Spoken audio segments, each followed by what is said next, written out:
Titik, titik, dring, dring. Seorang pemuda tampan yang sedang terlelap di ranjangnya mengerutkan keningnya mendengar suara alarmnya.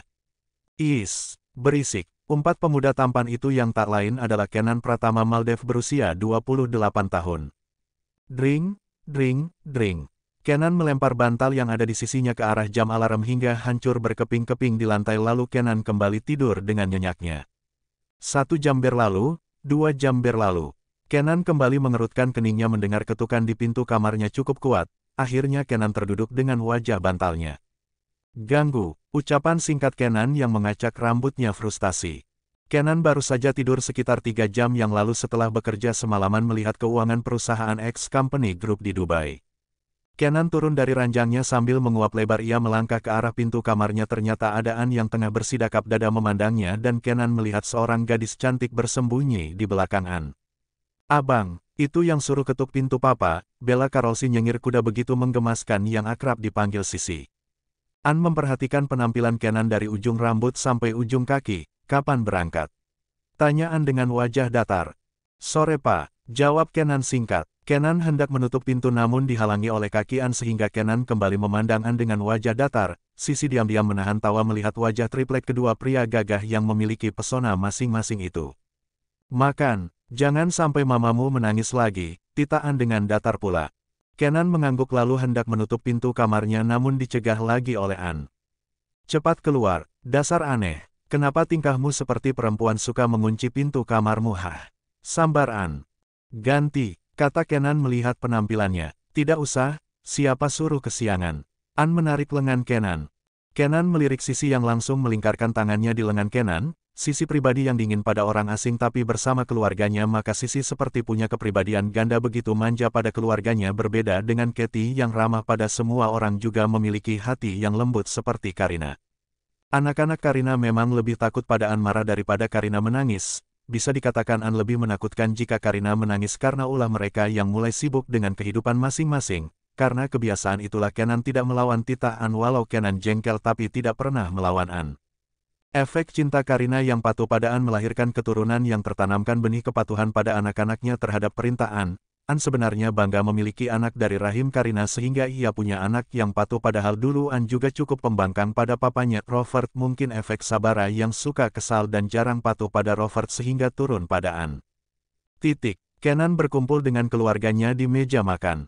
Kenapa bisa kesiangan sayang? Apa pekerjaanmu begitu banyaknya? Tanya Karina dengan lembut ke sosok Kenan yang penampilannya berantakan namun sangat tampan dilihat dari segi manapun. Iya ma, jawab Kenan singkat lalu tersenyum tipis ke Karina dengan wajah tampannya itu. Karina pun ikut tersenyum manis lalu melayani putra-putrinya. Kenan memang tidak banyak bicara tapi senyumnya Kenan itu sangat mahal bagi keluarga kecil mereka. Di mana Kanze? Tanya An melihat tempat Kanze biasa duduk tidak ada penghuninya. Mungkin lagi nginap pak. Kan Kanze baru aja lulus S3 makanya dia berpesta di bar, mungkin dia nginap di hotel, jawab Katie menunjukkan layar ponselnya bukti percakapannya dengan Kanze. Tahu batasan, tanya An dengan serius. Papa tenang saja, Kanze sangat menjaga jarak dari yang namanya perempuan pa, zaman sekarang perempuan sangat-sangat langka dan papa harus ingat kalau instingnya Kanze begitu kuat bisa menilai mana saja perempuan yang sudah bekas, sahut Sisi. Karina melayani suaminya sambil mengatakan dengan lembut kalau putranya itu pasti bisa menjaga diri karena An seperti itu. An mengulum senyum ke Karina seakan rasa cemasnya hilang karena perkataan lembut istrinya itu. An mencium kening Karina yang panik melihat anak-anaknya ternyata sibuk dengan sarapan masing-masing membuatnya lega lalu memukul bahu An yang terkekeh.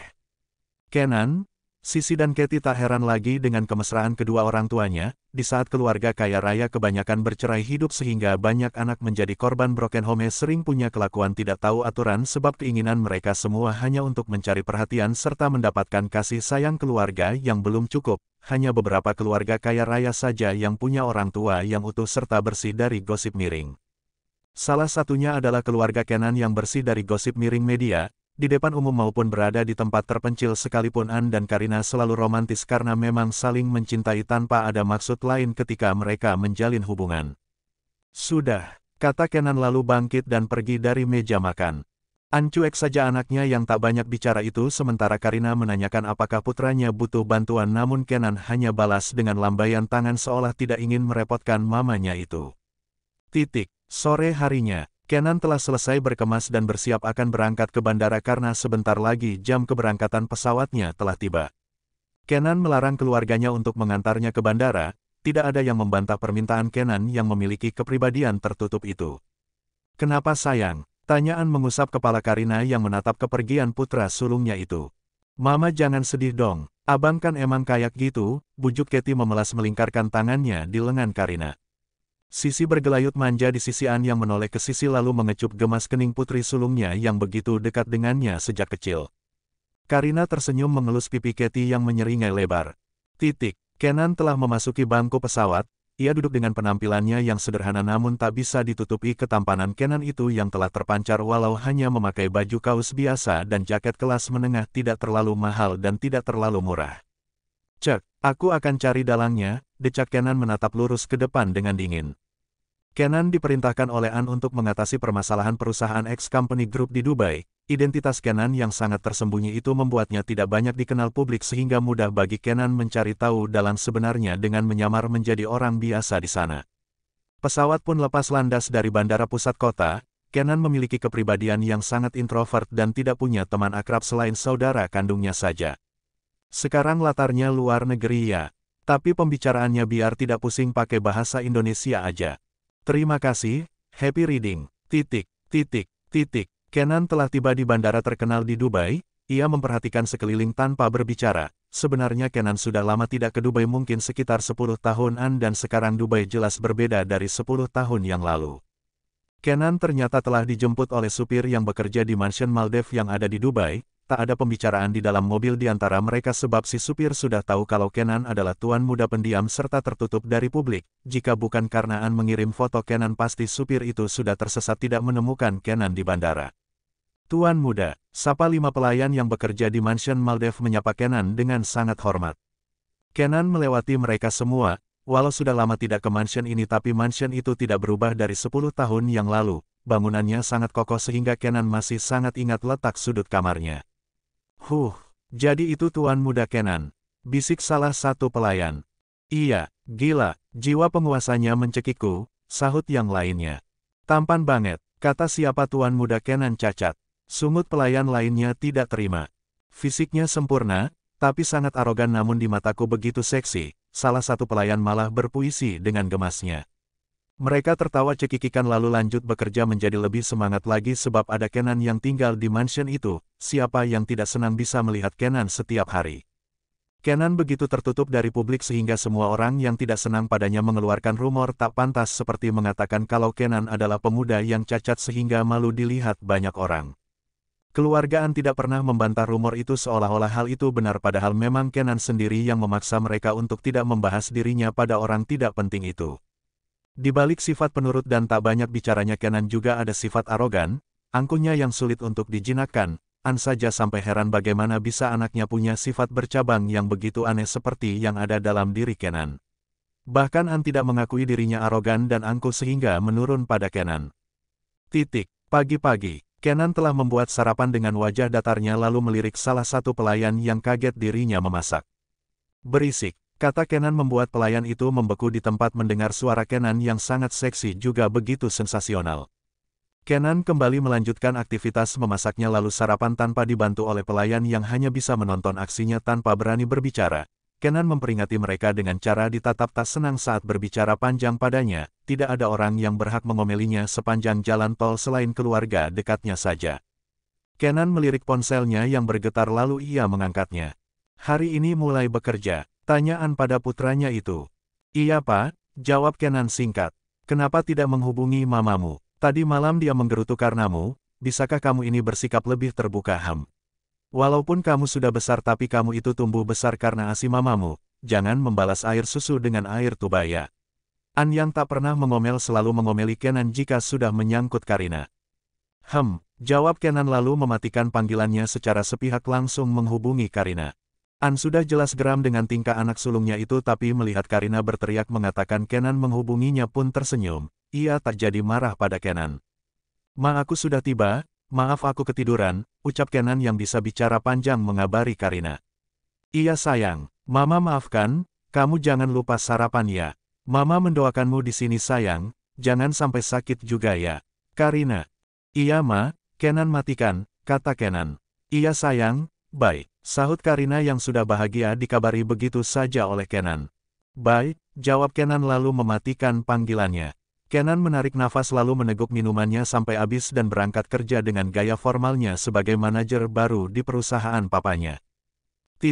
Kenan ditatap takjub oleh para pekerja di perusahaan papanya. Demi menemukan dalangnya Kenan rela dijadikan manajer cadangan yang diutus oleh perusahaan pusat untuk mengatasi masalah di perusahaan itu. Kau yang diutus oleh perusahaan pusat di Indonesia? Tanya direktur utama perusahaan itu. Iya, jawab Kenan singkat. Gary yang dijawab singkat seperti itu menggeram tak terima. Kau tidak sadar pangkatmu, hah? Berani-beraninya kau bicara singkat pada atasanmu. Bentak Gary. Kenan diam saja. Kau tidak dengar aku bicara. Apa kau tuli? Teriak Gary semakin marah saja menatap Kenan. Kenan tak bicara juga lalu melihat sekitar begitu banyaknya pekerja di perusahaan itu kagum pada Kenan yang berani melawan Gary berbeda ketika memandang Gary malah seperti mengejek. Aku manajer umum di kota pusat, perhatikan bicaramu jika tidak mau dipecat, kata Kenan yang tidak mau memperpanjang masalah lebih baik mengancam Gary yang melotot tak terima. Kenan pun langsung berbalik pergi tanpa memberi hormat pada Gary yang statusnya lebih tinggi dari Kenan. Bisa dikatakan atasan Kenan tapi Kenan tidak menghormati pria itu. Sudah Gary, wakil direktur yang ada di belakang Gary segera memegang lengan Gary supaya tidak bertindak sesuka hati lagi. Kau tidak dengar perkataannya Sam. Dia berani mengancamku, marah Gary ke Sam. Tapi dia memang benarkan. Walaupun dia hanya seorang manajer cadangan di sini tapi dia utusan perusahaan pusat, jadi kumohon jaga sikapmu, pinta Sam. Gary menggeram lalu melepaskan diri dari Sam dengan kasar. Gary pergi dalam keadaan marah dan penuh dendam pada Kenan. Sam menghela nafas panjang lalu melihat ke arah ruangan Kenan yang fokus bekerja. Semoga saja masalah di sini cepat teratasi olehnya, gumam Sam penuh harap lalu meminta semua orang bubar. Selama berhari-hari Gary terus saja mencari masalah dengan Kenan, tapi Kenan tidak pernah meladeninya namun Gary kalau mau memecat Kenan juga tidak bisa. Kau tidak dengar perintahku, hah? Teriak Gary ke Kenan. Kenan diam tanpa bicara sepatah kata pun lalu berbalik pergi seperti biasa.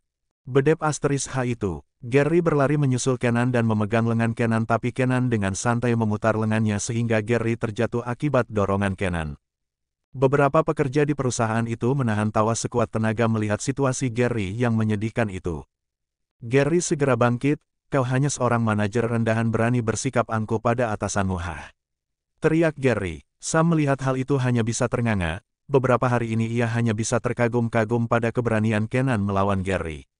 Sialan, akan aku tunjukkan kedudukanku. Gary mengepalkan tangannya lalu berlari menuju ruangannya segera menghubungi atasannya di perusahaan pusat di Indonesia. Gary menyeringai berharap Kenan mendapatkan teguran dari Indonesia.